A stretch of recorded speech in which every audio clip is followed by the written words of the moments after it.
shows, so on Terrorhawks and on Space Police, the Unseen Space Police pilot. He also created and directed most of the episodes of Dick Spanner. These days he's a comedy writer and actor, an occasional stand-up comedian. So let's give a big round of applause for Mr. Terry Adlam.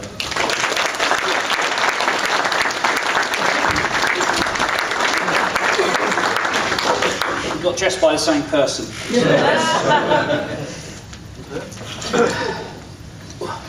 So Terry, good morning. Good morning. Well, let's start with how you joined the Anderson Bird team. Was it part way through Terrorhawks? Yeah, well, it was just before Terrorhawks, actually. If I go back to my school days, two things I wanted to do was be a professional footballer or get in the film business. And there was two reasons I never became a professional footballer. It was my left foot and my right foot. I was in one school match once, and I was substitute. And the team weren't doing very well, and the games teacher said, "You're going to have to do something." He looked at me. He sent the bench on. But anyway, so I went to see my careers master and said, "I want to get, what do you want to do?" I said, "Well, I'd like to get into the film business." And he said, "Forget it. People like you don't get in the film business." Because I was in this comprehensive school in Slough. And if many of you know Slough, it can be a bit rough, the place I was. It was called the Brickwell Estate, sort of state where they take the step in so no one nicks it. The milkman has shotgun riders. But anyhow, I sort of went there and he said, "People like you don't get in the film business." He said, "I've got a better idea, why don't you become a window dresser?" I said, "No, I'd like to get to the film business."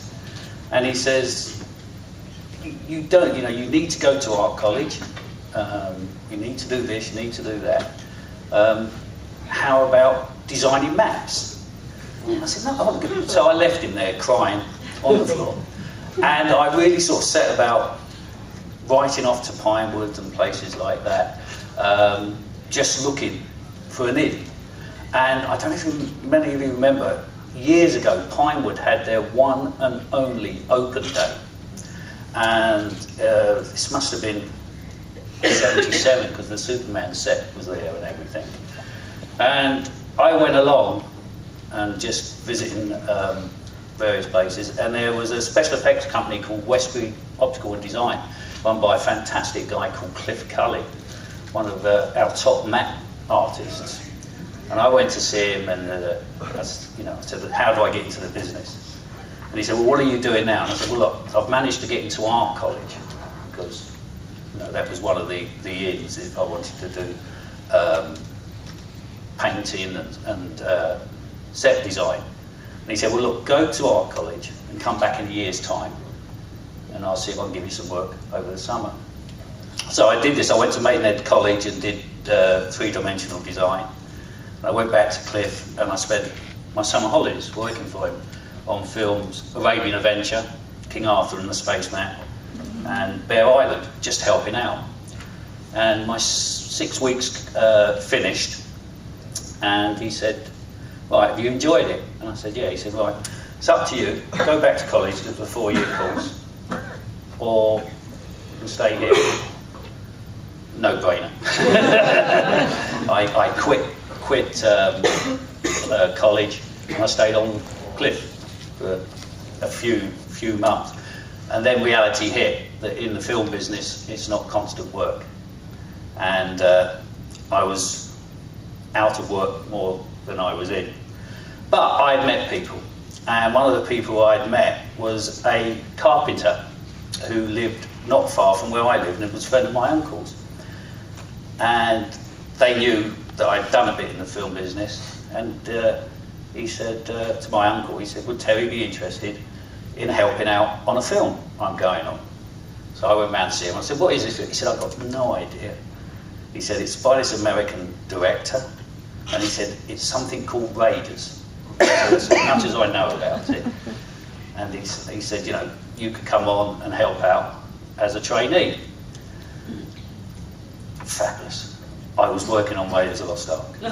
You know, what a first film. And I was working with Kit West. I was the trainee, I was the youngest there, and I had an absolute fabulous time. And of course, the Chippy, it was just a job for him. I was a big film fan, and I'm working with Spielberg, you know, it was just absolutely, and I had a fabulous time on Raiders. Went out to Tunisia. I've still got a hat signed at home by Spielberg, because I met him, did one of the things you're not supposed to do. He was sitting there reading a script called A Boy's Story, which later went on to be E.T. And I went up to him and I said, you know, excuse me, you know, could I have your autograph, please? And he said, yeah, you know. And he sat there, a lovely chap. And he said, what do you want to do? And I said, well, I'd love to be a director one day. And he actually said to me, he said, well, one day I might work for you. And I thought, well, still time. But he signed it. And anyhow, so I got to know people, and then, sorry, it's turning a long story. And then from there I met people, and then I went on to Return of the Jedi. The Star Wars one, and I had a great time on that. So I was doing films like that, but once again it was more in work, out of work than in work. What sort of things were you doing on those films? I was a trainee, so I was doing a bit of everything, but I was really interested in blowing things up, which was really nice. And on Raiders I worked with a fantastic guy by the name of Bill Warrington. Bill won an Oscar for Guns and Navarone, and he was coming towards the end of his career, a lovely guy, and I sort of stuck with him, and he showed me a lot of things. And the greatest thing he ever did towards the two things he ever did was out in the desert, and I'd been sent to get something, and I was running back across the desert to the set, and Bill come up in this little Jeep, and he said, Adlam, what are you doing? I said, I've got to get this. He said, you never ever run on a film set. Get in. So I got in this Jeep, and he drove straight into shot. He said, now get out. Never run since then. And then the second thing, we finished the shooting in Tunisia, and we had loads of explosives left over. And he took me out into the desert and gave me a lesson on explosives. And one of them, we just put all what we had left and sat it off, and there was just this great big crater. But wonderful things like that. And there was a great crew. I always tell a story that I was sitting in a bar one night after filming, and this guy come up and said, you know, get you a drink. We had a drink, and we chatted. And that's my claim to fame, is that I had a drink with Harrison Ford. Yeah, but you know, he was, I think you've heard the stories about Harrison, that he was, because he was Chippy by trade, yeah. He often came and sat with the special effects guys when we were having our breakfast, and he was a real sort of down-to-earth guy, really nice guy. He hasn't won since. But he's doing well as well.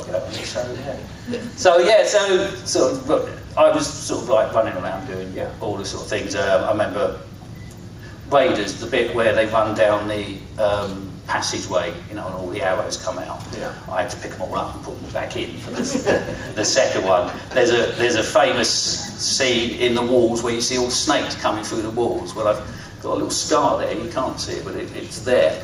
And that was one day I was behind the set pushing one of the snakes through, and one turned round and bit me. So they weren't harmed. Have I got time to tell? Quick story. Okay. Yeah. I was the Well of Souls scene. We had all these snakes, and I had a fear of snakes. Great film to work on. And in amongst all the live snakes, we had some rubber snakes. Only because the lights and everything made the snakes a bit sleepy. So we just had these rubber ones that went underneath them, and we just pulled them in. It just gave a bit of movement. Well, as a trainee, they said, we need someone just out of shot to pull a snake across. And I was down by one of the feet of those big statues, and I'm lying there, and Spielberg's looking down from the top, from the hole in the ceiling, which was supposed to be the pit. So I knew I couldn't move. So I'm lying there, and it's action. So I'm putting this thing across, like that. And all of a sudden I feel something on my shoulder. What's that? And I look, and I'm not kidding, there was this head of this python. It was like one of those. I couldn't move because I had already been told if I moved I'll be in shock. And I couldn't go, ah! in front of Mr. Spielberg. So I remember, and this snake went over there, down the side of my body, and off. Cured my snake fear. so that was Raiders, but yeah. And so I was involved in a lot of the key scenes, and the same on Return of the Jedi, the bit where Luke is fighting Darth Vader. I was allowed to put all the sparks on the hat of Darth Vader's helmet, so it'll come up. And I remember getting told off by the dresser, saying you've got such greasy fingers, you know, ages wiping the helmet off and things like that. So so I've been working on those films, and then once again, you know, the work dried up. And I was working on Slough Train Estate, at a company that makes novelty food goods, plastic chickens and plastic eggs. And I remember one day I was called into the office, and they said, you know, I was only doing it part-time, and they said, you know, would you like to train to be a plastic chicken maker? Because there's not many of them in the world. There probably isn't. So I said, no, I don't mind being in dispatch, I'll stick there. But while I was in there, I just heard, I can't even remember how I heard, that Jerry Anderson was setting something up at Bray Studios, which is just around the corner from where I live. And a bit of the Del boy who dares win, I didn't ring up for an interview, but I just turned up one day. And I went into the offices. I actually said to reception, I've got an appointment with Jerry Anderson. I didn't. I went in and I saw Bob Bell. And we just had a chat, and I said, look, you know, I've come here on the off chance of, you know, have you got any work? So you're crewing up. And he said, what do you do? So I told him about my special effects background. And he said, well, we've really crewed up on special effects, so we haven't got anything. And I said, oh, all right. And I turned and walked away. And he said, how fit are you? Strange question. And he said, you know, are you okay lifting heavy things? You know, would you be up for that? I said, well, he said, we're looking for an art department assistant.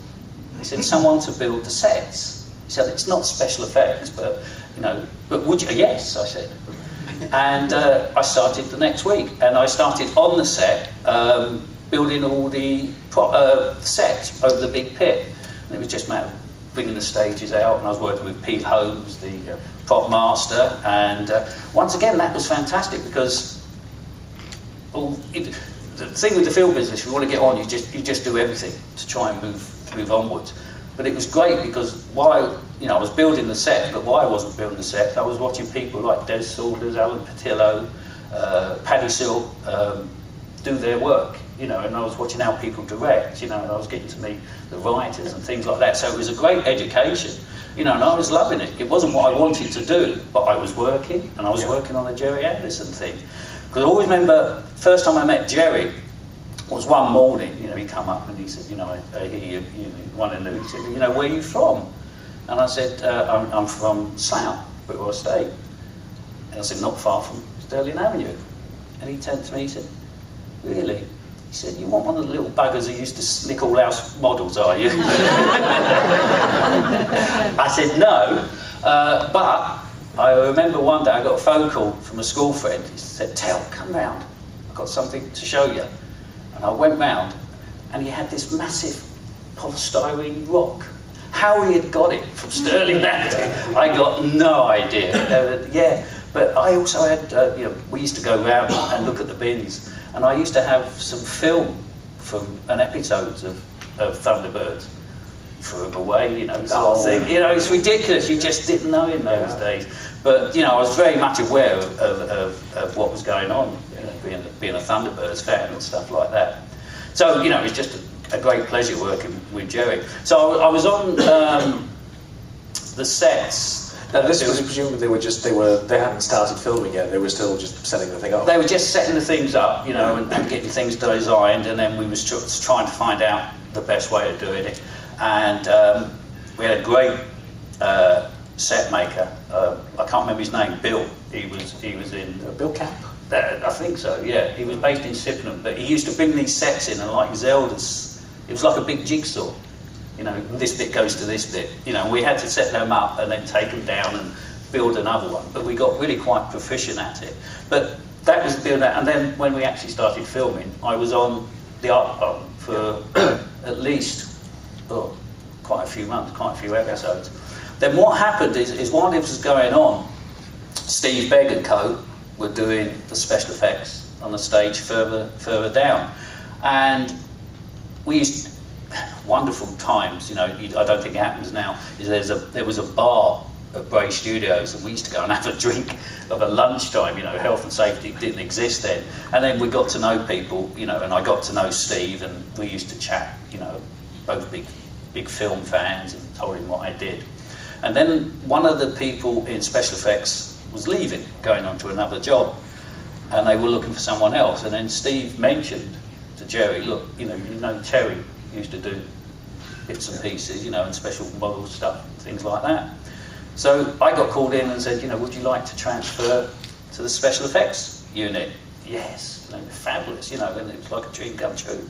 So I joined them, I think halfway through the first series, and I was working for Malcolm King and Ross King. They were really the main two. And once again, learned a hell of a lot about and working with people like Harry Oakes. You know, once again, you know, sort of learn about speeds of cameras and angles and stuff like that. So but did Harry like to talk about the old Century 21 days, because he was back from those days? Yeah, it was. You know, once you got him talking on it was great. You know, and he was such a character. But he had some fantastic story, because he was a photographer during the war as well. So he did like talking about that as well. So it was great working with people like that, and especially Steve. You know, fantastic what he's gone on to. But I always say that with Terrorhawks, it was the last of the belt and braces era, where, you know, there was no CGI. You know, there was no computers, you know, there was no nothing. We did everything with pulleys, strings, and hiding behind sets. But, you know, what Steve created was just absolutely fantastic, you know, and, you know, we worked really well together. And, was there a feeling of the crew sort of getting better as they went along? Because certainly as the part of the audience, you could see from the earliest episodes to especially the second season ones, you could see the effects growing in confidence and getting better quality. Very much so, very much so. Because the thing about Jerry is, you know that Jerry started off, so many people have gone on to become the great in the business, apart from me. But it was like an academy. He would bring young people in and let you learn by your mistakes, and let you experiment, which I don't think they do these days. So, you know, we were getting to know people, we were trying different ideas, and it was getting better and better.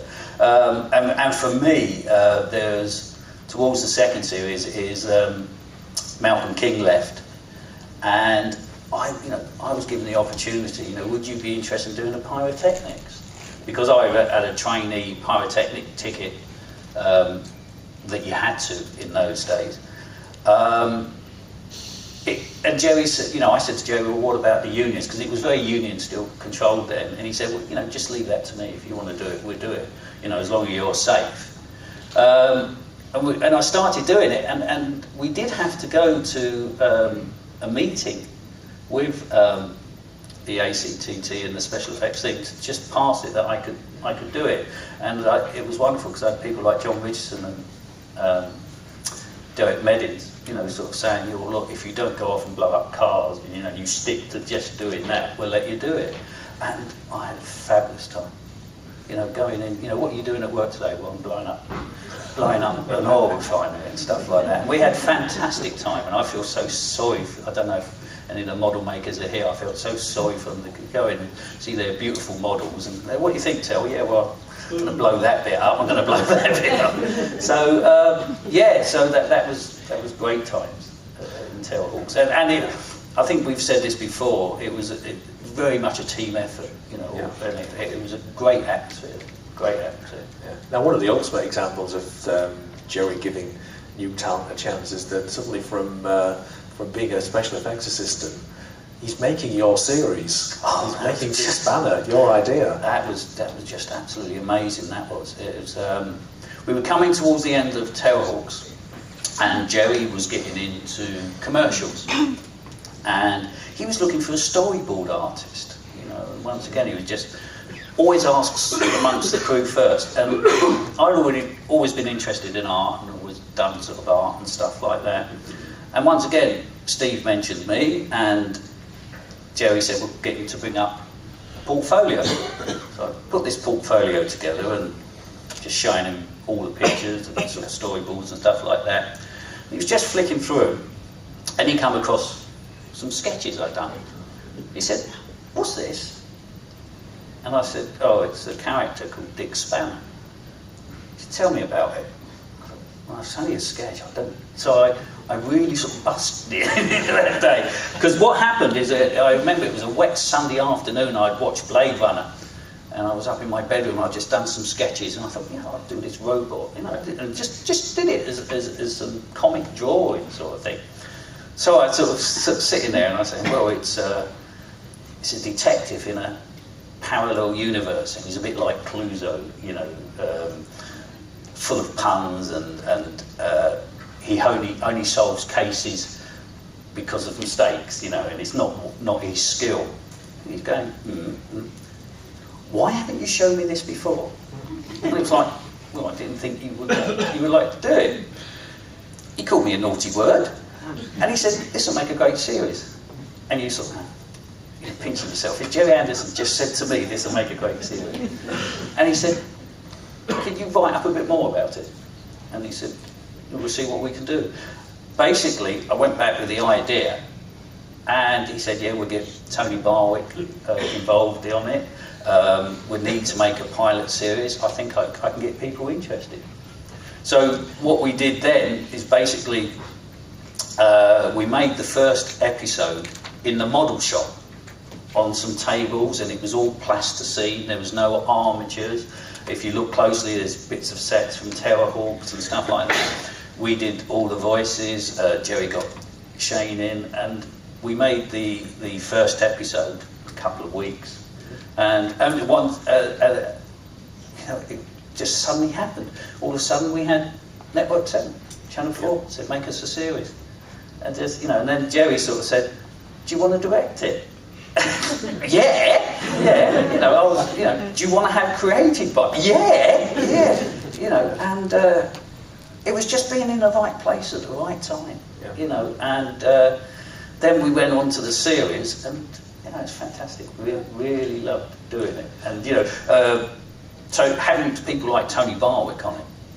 Tony would write the main scripts, and then I'd be putting the funnies in, but working with Tony was brilliant. And once again, you're saying about learning off of people, learn off of Tony Barwick, especially about comedy and timing and less is more, and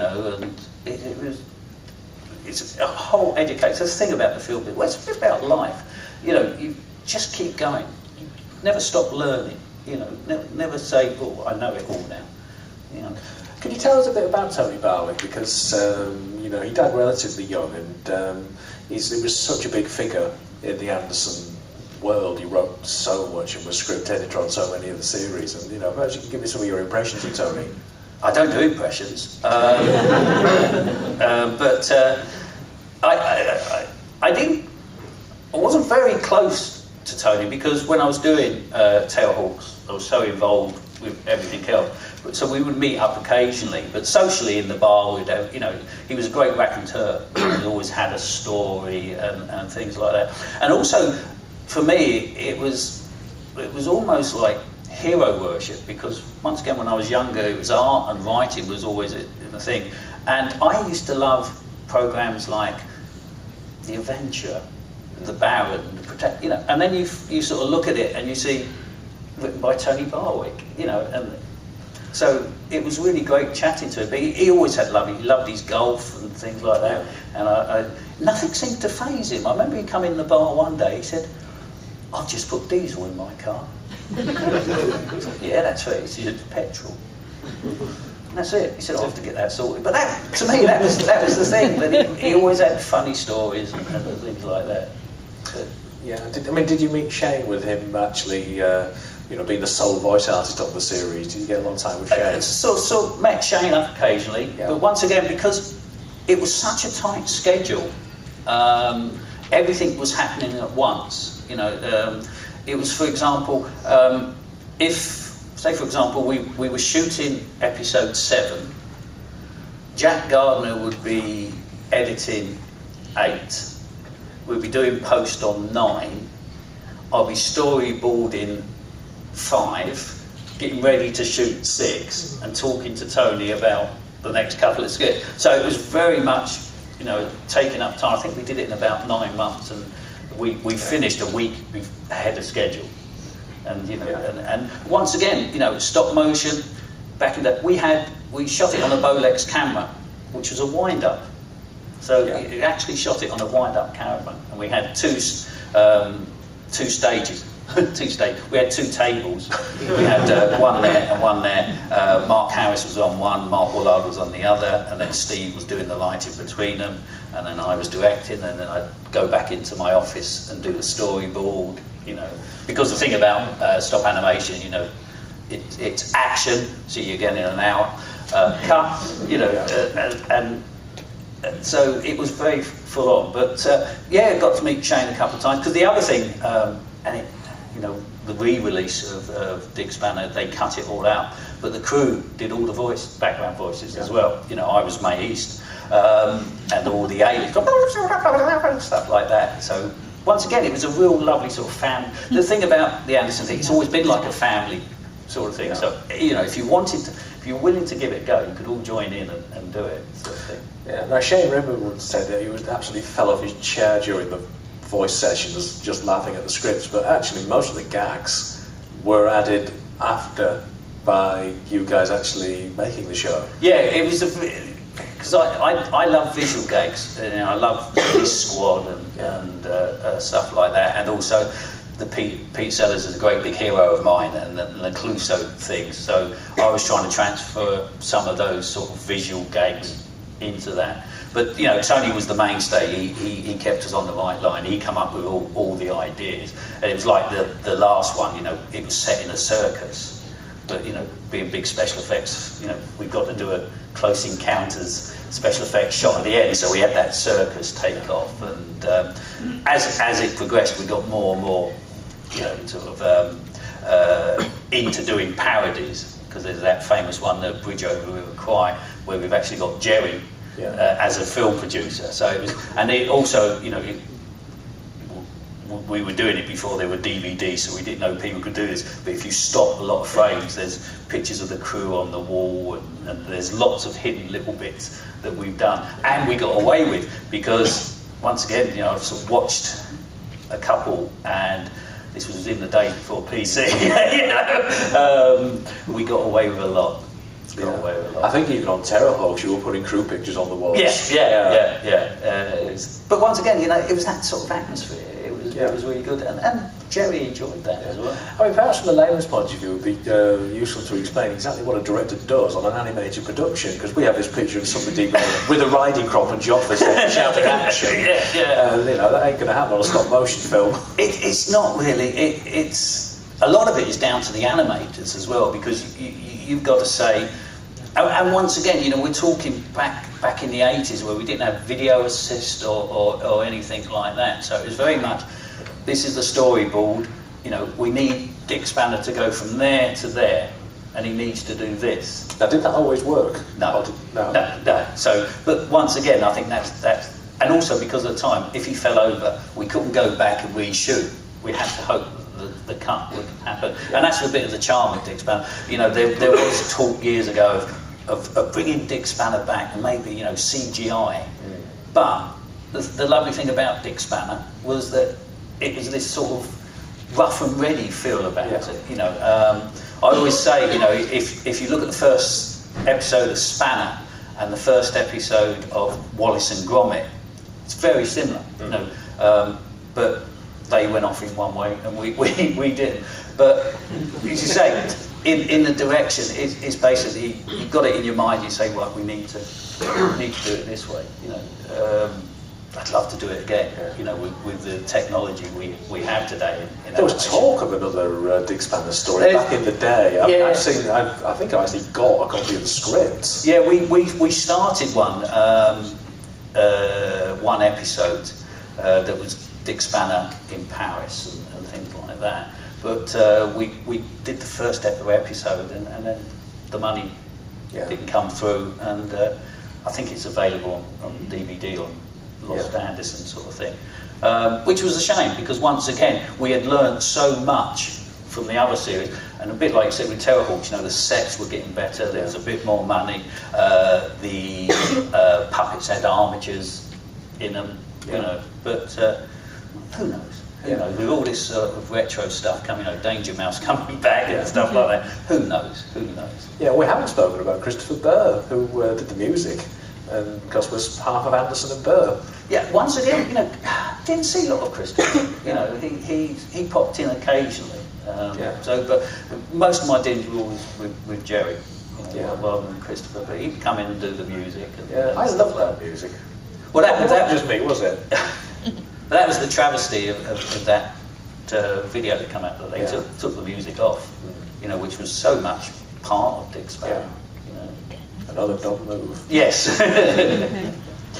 And then you went on as part of the effects crew to the Space Police pilot film. That's right, yeah. Because that was back at Bray? That was back at Bray, yeah. It was all, everything with Jerry that I did with Jerry was Bray. We did a few commercials, the Geometric Bank of Scotland, Liverpool, and we did the origami one for the birds. So we did a lot. Once again, that took me in another direction, because Jerry then asked me to become a storyboard artist. So for not that one, but for the folding birds, the hobnobs, the Liverpool one, and Exchange and Mark, the Thunderbird ones. I did all the storyboards for that, and that was another sort of bit of training. And Jerry used to do that. I was very proud. He used to get my storyboard and then look at, and you know, to match it up. So you know, and once again, that was another training thing. And occasionally he would say, you know, especially when we did the Tenants one, you know, would you like to co-direct? And that was quite funny, because we had an explosion there. Because it was a TV commercial, we had to get special effects in to do the explosion. And one of the people I'd been working on Raiders come in to do the special effects. Wow. So, you know, it was quite nice meeting up sort of thing, doing that. The Tenants adverts were lovely. I'm guessing everyone remembers those Lieutenant commercials, which were very like Dick Spanner. Clearly based on the same idea. The only disappointing about that is I didn't get to meet Viv Stanshall, who did the voiceover, you know, from the Bonzos. Fabulous guy. But so we did stuff like that, you know, did all the commercials, which was great fun. And then Space Police come up, and that was very much, I was sort of like helping Steve special effects on that, you know, and we did all the effects, and I thought it worked really well. And once again, if you look at that, you know, pushing the boundaries. There's one shot where you're in Shane's point of view in his cruiser, and you see all the controls. Some of that was a Spectrum ZX that I bought in just to put some things. You know, because I just didn't have anything. You know, but once again, that was, you know, Steve was filming, pulling the film back in the film and going in the camera and going over again. The effects he did were absolutely brilliant. Now that took some 8 years to finally become a series, by which time you were no longer around. No. Once again, it got to the point, you know, we finished with Jerry for a while, and I was doing various temp jobs. I'd got married, I'd got a mortgage, and it was one of those sort of things that I needed a bit more stable income. And then I was shopping in Asda in Slough, and I saw someone wearing a T-shirt with the name of the company on it. I rang up and found out that they were literally 5 minutes from where I live, and they were a company making corporate videos and training videos. And I'll be there on Monday. I've been there for over 25 years now as a writer, editor, director. I miss the film business, but I've had 25 years of constant work. But also with that is another direction is that's when I sort of really started concentrating on my writing, comedy writing. And 7 years ago I gave up one day at work on a Friday to become my writing day.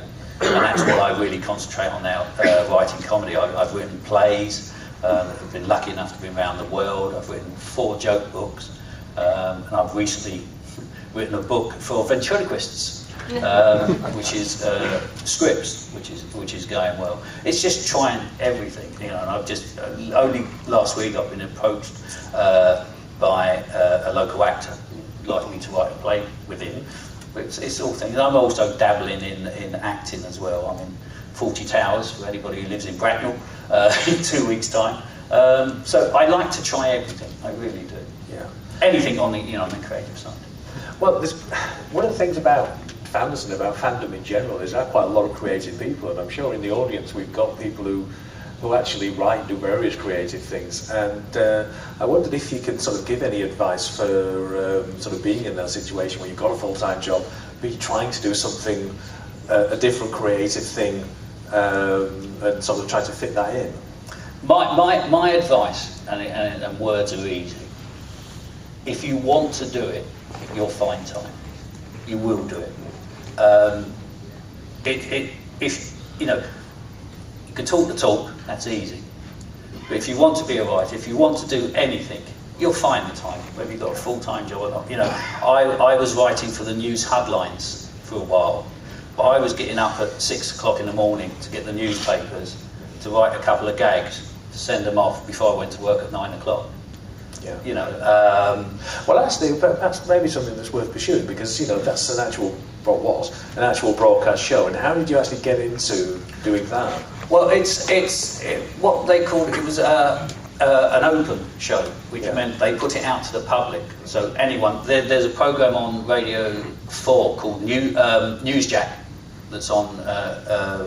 I think it's on about 6-7 series, and that's an open submission. You know, if you just want to write sketches, you send it in, and it's very much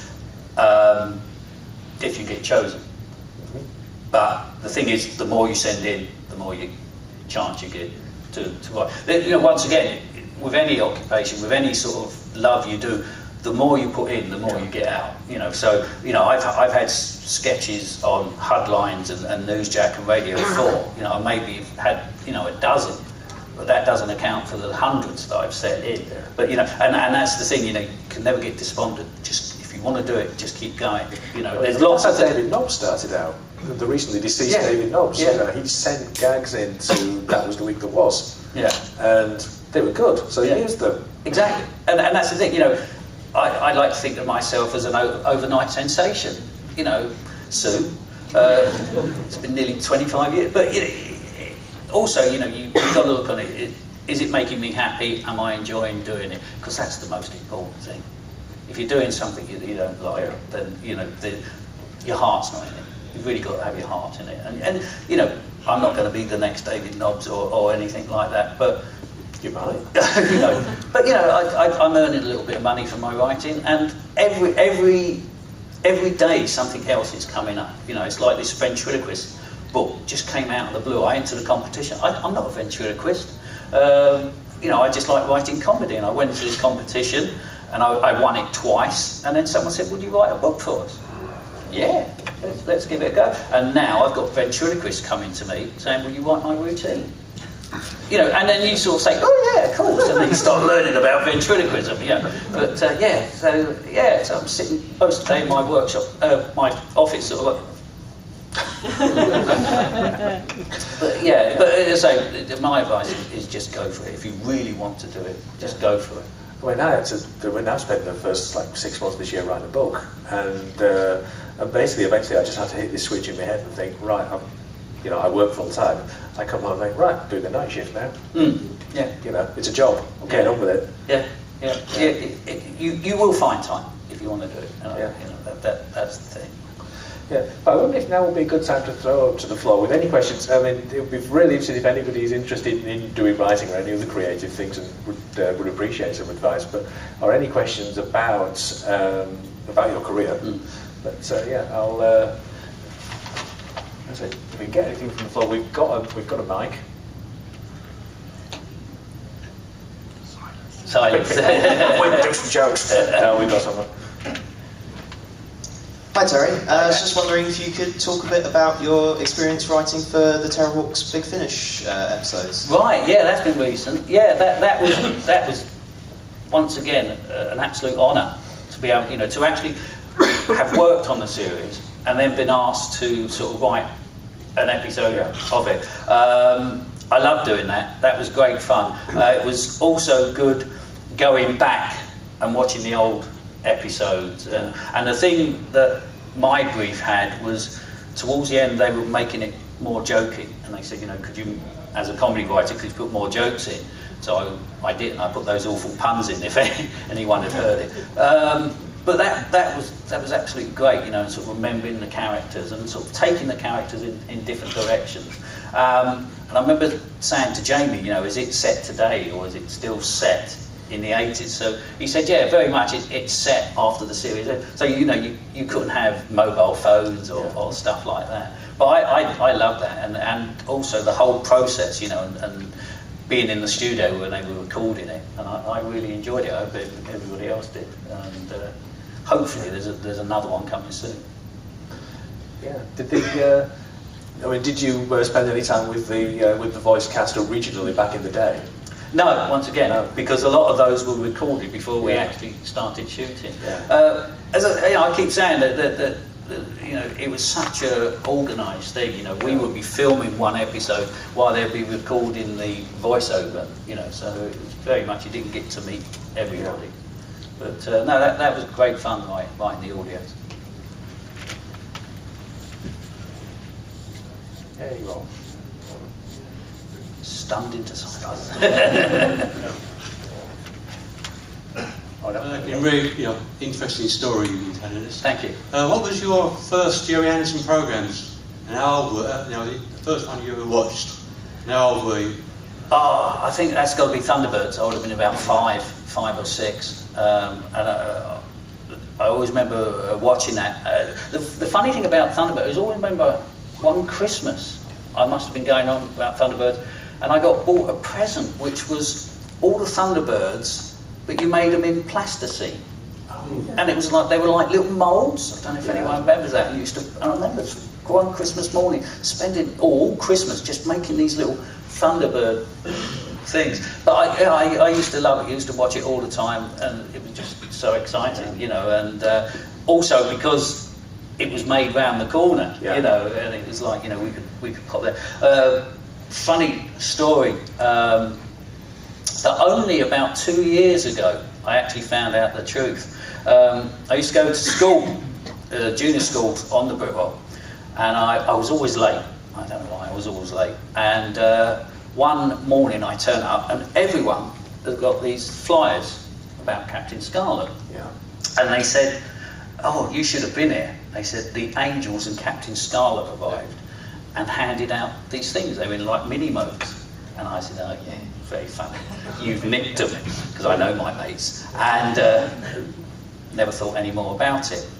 About 2 years ago, I was being interviewed for a possible book. And I told the guy who was interviewing me the story. And he showed me the photos. He said, no, this was true. They went round the schools and they did hand this stuff out. So, it took me sort of nearly, sort of 50 years to find out that was an actual true story. Yeah. Did you have a favourite Anderson show from before you were on board? I think, yeah, Thunderbirds was always my favourite. Yeah. And I also, once I got older and I was interested in it, I loved to protect. Yeah. And that was, I'd love to write an episode. That's really nice to hear, because I don't think that series quite gets its due. No, but it was that sort of is it Monty Norman type programs that were around when I was going. Oh, Monty Burton. Monty Burton, so Monty Yes. did the Bod thing, didn't he? When I was growing up, and I just loved those, and that was the sort of thing that I'd love to sort of write, and I with YouTube and DVDs, I've got them at home, Persuaders, and so I just love all that stuff, really do. Well, I'm afraid we've got to wrap up now, but I've had such a good time talking to you. Thank you very much.